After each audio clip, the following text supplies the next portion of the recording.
শেষ পর্যন্ত মালয়েশিয়ায় সুসংবাদ, বাংলাদেশি শ্রমিকদের জন্য খুলে গেল মাল্টিপল এন্ট্রি ভিসার দরজা। আবারও বাংলাদেশি কর্মীদের জন্য খুলে গেল বিদেশের নতুন দরজা। কিন্তু মালয়েশিয়া হঠাৎ এই সিদ্ধান্ত নিল কেন, আর তাতে বদলে যাবে কোন বাস্তবতা?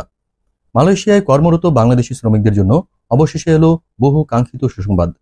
আগে যাদের দেওয়া হতো একবার যাওয়ার সিঙ্গেল এন্ট্রি ভিসা, এখন তারা পাবেন মাল্টিপল এন্ট্রি ভিসা, মানে একাধিকবার যাওয়া আসার সুযোগ। আইন উপদেষ্টা ডক্টর আসিফ নজরুল নিশ্চিত করেছেন এই তথ্য। জানিয়ে দিয়েছেন এটি শুধু প্রতিশ্রুতি নয়, ইতিমধ্যেই অফিসিয়ালি কার্যকর হয়ে গেছে। ফেসবুকে দেওয়া পোস্টে তিনি বলেন, দীর্ঘদিন ধরে মালয়েশিয়ার ভিসা ব্যবস্থায় বৈষম্যের শিকার হচ্ছিলেন বাংলাদেশিরা। যেখানে অন্য 14টি দেশের শ্রমিকদের দেওয়া হতো মাল্টিপল ভিসা, সেখানে শুধুই বাংলাদেশিদের জন্য থাকতো সিঙ্গেল এন্ট্রি বাধা। তবে এখন আর না, ভিসা নবায়নের সময়ই স্বয়ংক্রিয়ভাবে মাল্টিপল এন্ট্রি সুবিধা পাবেন বাংলাদেশি কর্মীরা।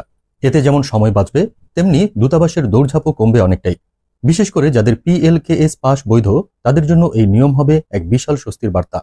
বিদেশে থাকা লাখো শ্রমিকের জন্য এটা কেবল একটা কাগজ নয়, এটা তাদের জীবনের চলাফেরার স্বাধীনতা।